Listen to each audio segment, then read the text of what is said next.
Shalom, Bapak Ibu Saudara sekalian yang sangat dilimpahi kasih karunia Tuhan Yesus. Pada hari ini di tanggal 5 hari Kamis di Maret 2026, kita kembali dengan sapaan kasih dari program GKPB Jemaat Ketus Kasih. Dan saya percaya kabar Bapak Ibu Saudara sekalian sungguh luar biasa di dalam penyertaan Tuhan. Bapak Ibu Saudara sekalian, sebelum kita menikmati firman Tuhan, mari kita satu dalam doa dengan kerendahan hati. Aba Bapa Allah Roh Kudus yang kami sembah di dalam nama Tuhan Yesus Kristus, yang kami imani dan kami muliakan sepanjang kehidupan kami sungguh sangat bersyukur atas kasih karunia Bapa yang berlimpah dicurahkan kepada masing-masing kami dan sepanjang kehidupan kami. Dan kami sungguh bersyukur atas penyertaan, pertolongan dan berkat-berkat yang telah dicurahkan kepada kami, bahkan juga sepanjang kehidupan kami. Kami juga bersyukur malam yang telah kami lalui. Sungguh Tuhan Yesus menyertai kami, memberkati sehingga kami bangun tidak kurang suatu apapun, bahkan kami mengalami sukacita dan damai. Terima kasih Bapa Surgawi, pagi ini kami mau menikmati firman Tuhan, karena firman Tuhan adalah pelita bagi kaki kami dan terang bagi jalan kami di dalam setiap kehidupan masing-masing kami. Untuk itu kami mohon urapan-Mu Tuhan Yesus, kami mohon hikmat-Mu Tuhan, agar firman Tuhan yang disampaikan benar-benar kebenaran firman dari Engkau, bukan menurut pengertian secara pribadi saya dan masing-masing kami yang mendengarkan. Dan biarlah Roh Kudus yang menuntun, membimbing setiap masing-masing kami, untuk kami menjadi pelaku firman Tuhan yang setia, taat, sungguh-sungguh, dengan sukacita, dengan syukur melaksanakannya dalam hidup kami. Terima kasih Bapa Surgawi, kami sambut firman-Mu dengan syukur, kami menikmati firman-Mu dengan sukacita. Dalam nama Tuhan Yesus Kristus Allah kami, firman yang hidup, kami berdoa dan bersyukur. Amin.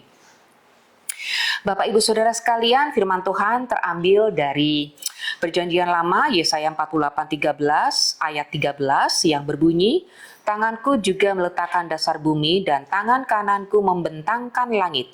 Ketika aku menyebut namanya, semuanya bermunculan." Kemudian di kitab Wahyu 4 ayat 11. "Ya Tuhan dan Allah kami, Engkau layak menerima puji-pujian dan hormat dan kuasa, sebab Engkau telah menciptakan segala sesuatu dan oleh karena kehendak-Mu semuanya itu ada dan diciptakan." Amin Bapak Ibu Saudara sekalian ya. Baik, untuk tema kali ini adalah kedaulatan Allah. Bapak Ibu Saudara sekalian, kalau kita melihat atau mengingat kedaulatan Allah, tentu tidak terbatas waktu, tempat, dan apapun itu yang ada di dunia ini. Karena Allah adalah Allah yang menciptakan langit, bumi, dan isinya, ya tentunya kita semuanya yang berdaulat penuh atas hidup kita, yang mempunyai otoritas penuh dalam hidup kita. Mari kita ambil contoh dari suatu negara.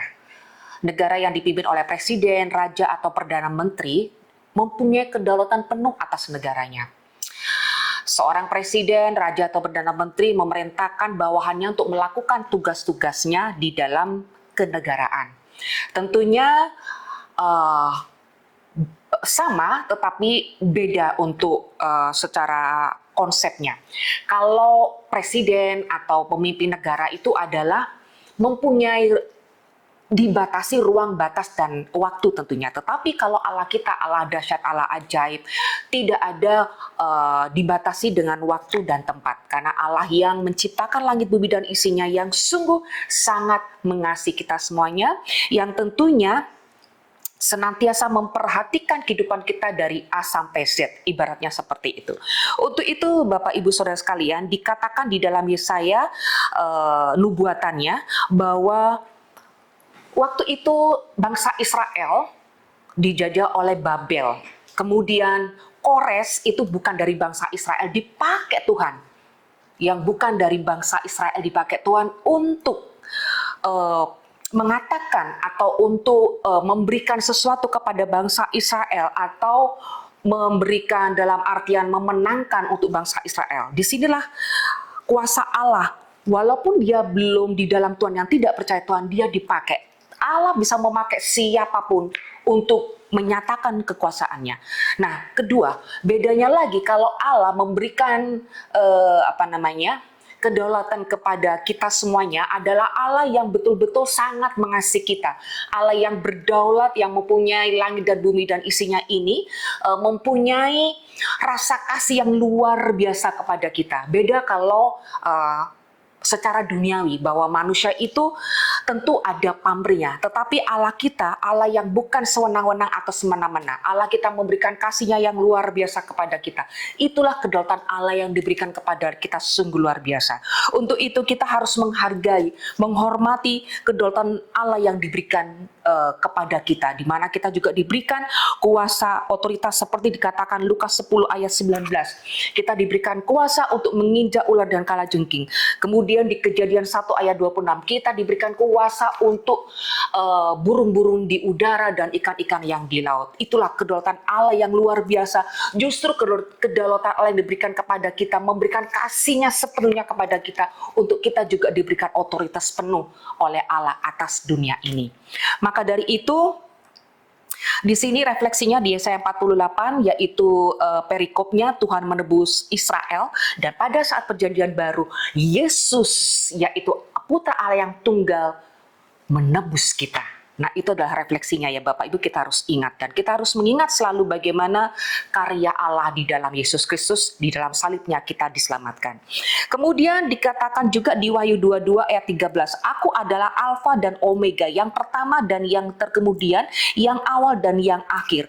Di sini juga acuannya dengan Yesaya 48 ayat 13. Kemudian di dalam Wahyu 4 ayat 11 dikatakan, begitu luar biasanya Allah memberikan otoritas penuh atas kedaulatannya untuk kita semuanya. Untuk itu kita harus memuji, memuliakan, meninggikan, mengagungkan Allah di setiap kehidupan kita.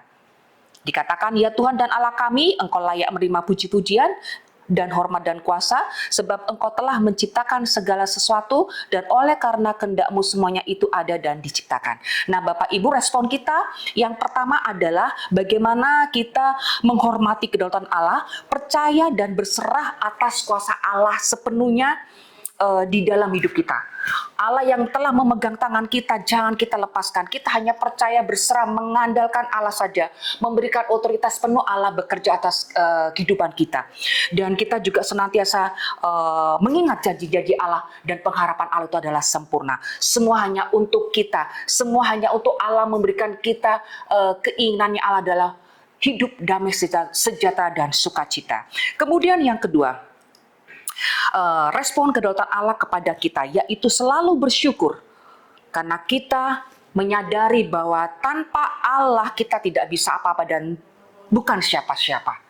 Kemudian yang ketiga, kedaulatan Allah di dalam hidup kita, kita responi dengan tanggung jawab penuh, di mana kita sudah diberikan otoritas atas dunia ini. Kita tidak boleh sewenang-wenang, kita tidak boleh semena-mena. Kita memberikan kasih seperti Allah telah mengajarkan kita kasih kepada siapapun, dan di mana kita juga diberkati untuk menjadi berkat. Bukan hanya perkataan saja, tetapi juga tindak nyata iman kita.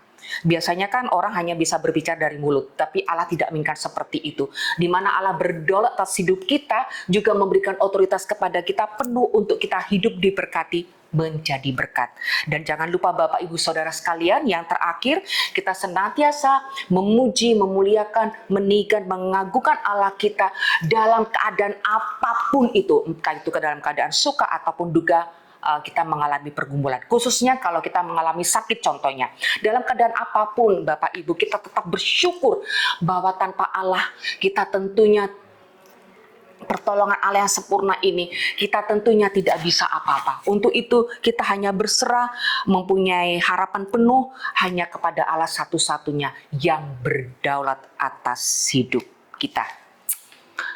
Kiranya firman Tuhan pada hari ini memberkati kita semuanya Bapak Ibu Saudara sekalian, dan ingat selalu kita bersyukur atas otoritas yang diberikan kepada Allah, otoritas Allah kepada kita, di mana Allah sangat mengasihi sepanjang kehidupan kita.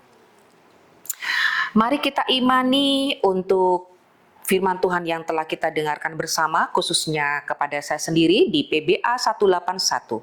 Ku datang ke hadirat-Mu.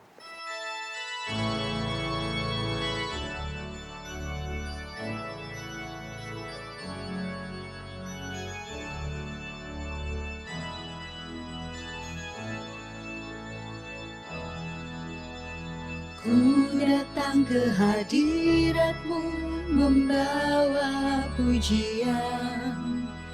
Dengan segenap hatiku ku memuji Engkau, ya Tuhan Allahku. Kau patut ditinggikan, sembah mulialah nama-Mu di bumi, sembah mulialah nama-Mu. Ku sembah Kau di tempat yang maha tinggi. Segala puji, hormat, kemuliaan bagi-Mu Tuhan. Ku sembah Kau di tempat yang maha kudus. Allahku, ya Rajaku. Mari Bapak Ibu, kita satu dalam doa. Bapak Surgawi, terima kasih firman Bapak yang telah disampaikan kepada kami. Kiranya firman Bapak betul-betul menyentuh hati dan pikiran kami, dan oleh pertolongan Roh Kudus kami bisa melaksanakan firman Tuhan. Benar-benar melaksanakan firman Tuhan dengan setia, dengan sungguh-sungguh, dengan taat dan dengan syukur dalam kehidupan kami. Terima kasih Bapak Surgawi, kami juga berdoa bagi bangsa dan negara kami, khususnya masyarakat Bali. Kami percaya Bapak memberkati, kasih karunia Bapak berlimpah tercurah atas bangsa kami dan masyarakat Bali, dan biarlah damai sejahtera dari Bapak melingkupi, menyertai bangsa kami dan masyarakat Bali khususnya. Kami juga berdoa untuk setiap masing-masing yang mengalami pergumulan apapun itu, Tuhan Yesus menyelesaikan masalah dan memberikan solusi dan menolong. Dan juga bagi saudara-saudara kami yang mengalami kelemahan tubuh, sakit penyakit apapun, juga Tuhan tolong, Tuhan jamah, Tuhan sembuhkan dan Tuhan pulihkan. Tuhan juga memberkati setiap pekerjaan masing-masing kami, apapun pekerjaan kami, dan kami sebagai ibu rumah tangga juga Engkau berkati dan jadikan kami Tuhan saksi kasih Kristus dan terang garam dimanapun kami berada. Terima kasih Bapak Surgawi, terima kasih Tuhan Yesus. Kami serahkan seluruh kehidupan kami, tubuh, hati, jiwa, roh kami hanya di dalam kuasa tangan kasih Tuhan saja. Terima kasih Tuhan, di dalam nama Tuhan Yesus, Allah kami, Juru Selamat kami berdoa dan bersyukur. Haleluya, amin. Bapak Ibu Saudara sekalian, apabila Bapak Ibu Saudara terkasih mempunyai pergumulan apapun itu pergumulannya, Bapak Ibu bisa tulis di kolom komentar, dan tentunya kita akan mendoakan dengan tulus dan dengan syukur. Demikian Bapak Ibu Saudara sekalian, Tuhan Yesus memberkati kita semua. Shalom.